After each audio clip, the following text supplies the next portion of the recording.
watching Fox 51's East Texas Living with David Gibson. Welcome back. Joining me now is local author Libby, and she's here to share about her book. How are you? I'm so good. Thank you. Thanks for having me. Yes. First off, tell us a little bit about yourself. Well, about me, gosh, I moved to Tyler about 3 years ago. I was living in Austin for about 17 years, and my whole family had an exodus and moved up here. So, and I finished writing my book while the first year that I was here. Oh, let's talk about that. Why did you decide to write a book?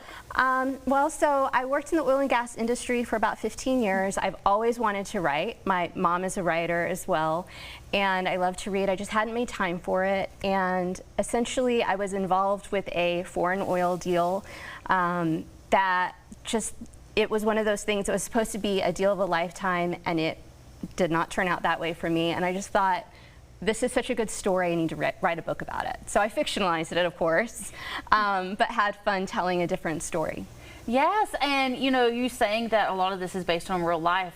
Did anything make it to the final book unchanged? So there are little Easter eggs in the book. People who know me and know the real story would know. But one of the things I did include that I had fun with, I had a notebook that I kept notes during meetings, and so some sketches show up in the novel that are placed throughout. And one of the quotes that I used is, "You can't get cold feet in Oman because it's too hot." So I thought that was funny. Yes, and so this is your book right here. It's called Confessions. Concessions. Or Concessions. I'm so Concessions. sorry. I don't know why I said Confessions Confessions. is a good name too. Maybe that'll be the next one. Maybe. Yeah. So let's talk a little bit about it and kind of what it's based on, because there's different concessions in the book. Yes. Okay. So, right, it is a sort of play on the word concessions. So in real life, a concession is a piece of oil and gas acreage that gets sold off by a government for private oil exploration and drilling. So, but because of the way the book reads, it's a suspense thriller, there are also many sacrifices that take place in order to get this deal done. So the main character, Olivia Stevens, is wrestling with her sacrifices. Is it worth it to get this deal done in the end? You have to read the book to find out.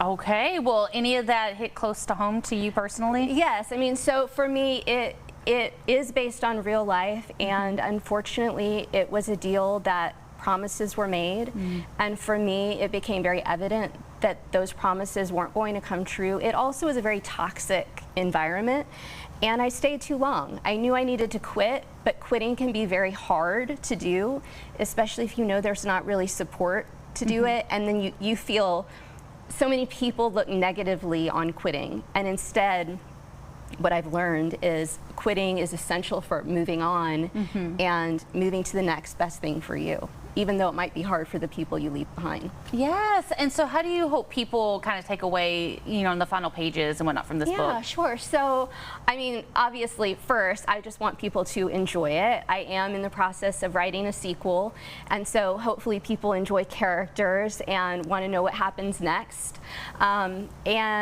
But underneath that, there are many, many themes. One is, you know, how does your professional ambition